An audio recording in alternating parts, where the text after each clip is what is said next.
Good evening, and welcome to the second recap of the Magic story from March of the Machines. Today, this is the episode 8 of the main story. This is Wrenn and 8. I just noticed that it's episode 8, and it's called Wrenn and 8.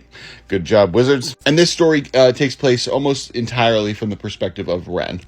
Kind of starting explaining her powers, like the fact that basically she is gone plane to plane, and this fire inside of her allows her to kind of combine with new trees from different planes, but that relationship is only temporary, and eventually she'll have to leave them, otherwise she'll end up destroying that tree, and she has to find a new tree, and that this process is both very lonely, along with exciting. She then discussed that she didn't think she could ever find a place she wouldn't find home. She's a dryad, so there's always trees, so she could always find someone to be at home with, until she came to Phyrexia, and she realized that this is the place of nightmares. And she actually laments that not only is this the place, she's not like, she hates it more because this is the place that she's going to die. She's not afraid of death, but you know, the fact that this lifeless husk of a metal world corrupted by terribleness is the place that she might die, or is probably going to die, or she's intending to die, is not good vibes. The story is also really interesting because throughout the story,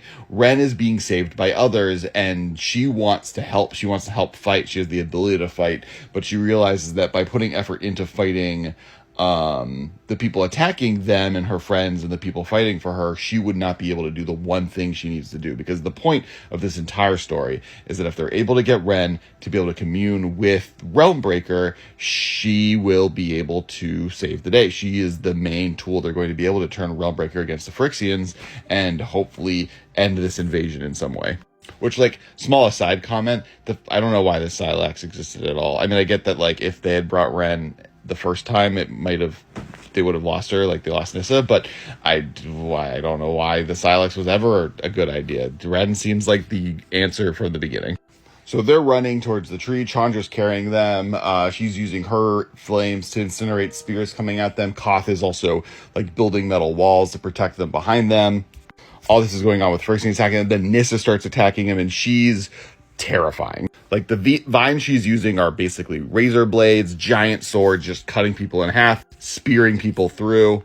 Koth builds a giant wall, and Nissa just, like, basically makes tree stilts out of her legs to be able to walk over the wall. She, like, stabs Melira in the gut. She grabs Chandra eventually by the neck, lifting her up. This knocks Wrenn over eventually.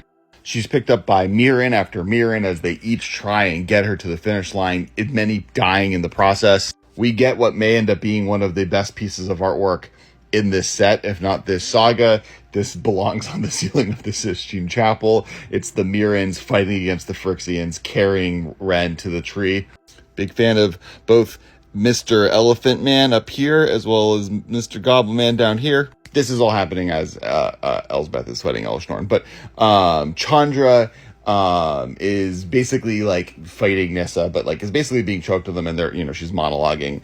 Eventually Wrenn gets to Melira. Melira is able to infuse her with Melira magic, which is important because Wrenn is about to connect herself to the Realmbreaker, a Phyrexian tree, and being immune to Phyrexia is going to be helpful here. It's hard for me to describe how Wren's powers work, so I'm just going to read the story.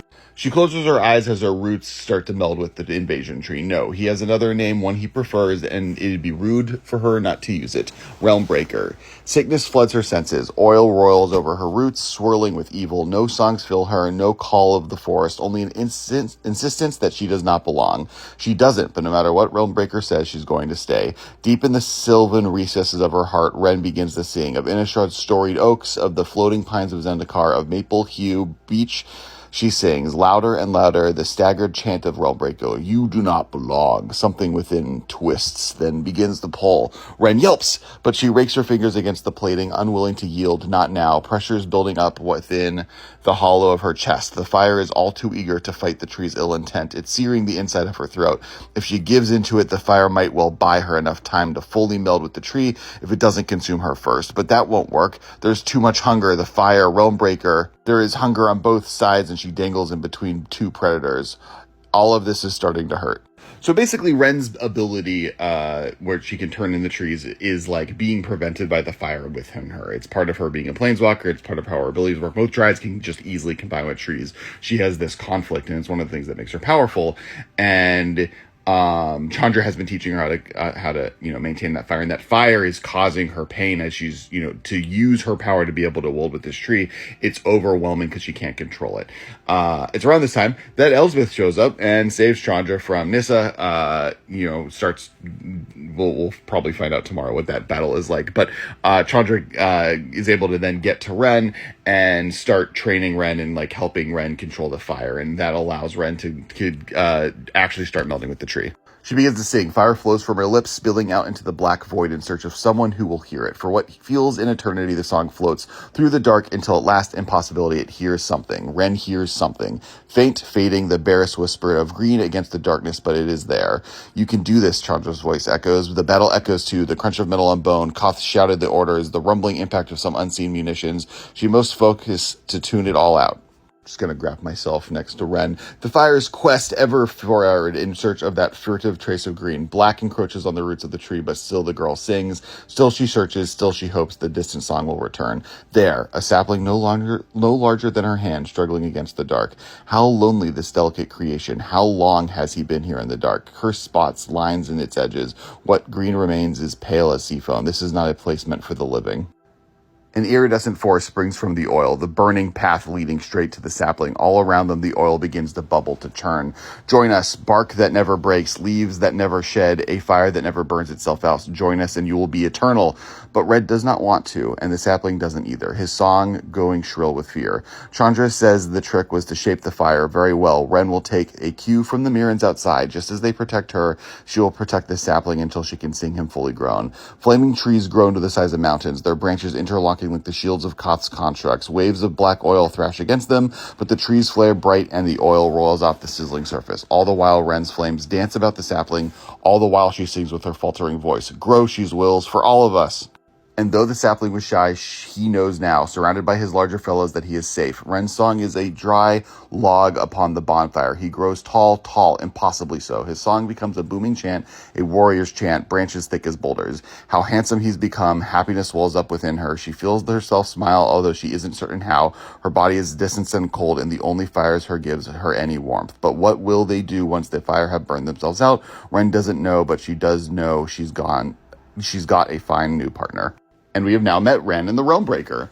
I did a whole breakdown of the video I've linked below on like, do I think this card is good? But card art is amazing. And, sadly, it's not Wrenn and the World Tree fighting Nissa in the Realm Breaker, but I'll take this for sure. At this point, Wrenn and the Realm Breaker begin to grow and reach out into the Bind Eternities. Wrenn has realized that the best way for them to succeed is to save Teferi. During the Brothers Road story and March of the Machines, Teferi, through time wibbly-wobbliness, locked himself on Zalafir. That's the thing that Teferi's protection on the card kind of locked into an alternate plane. And Wrenn is looking to find him and is able to use the World Breaker to hunt down for mistakes Teferi made along the way, to open up a portal to Zalafir just for her to communicate with him as an Ifrit or a fire in her fire form. And they communicate. Teferi agrees to help, of course.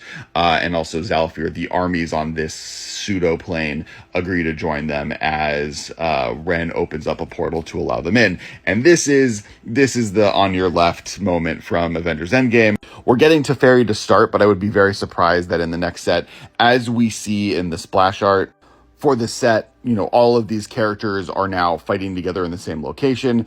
And to me, this is Wrenn doing the on your, all of these portals will open up, inviting all of these warriors and creatures and characters and friends from across the planes to help fight against the Phyrexians in one final big battle.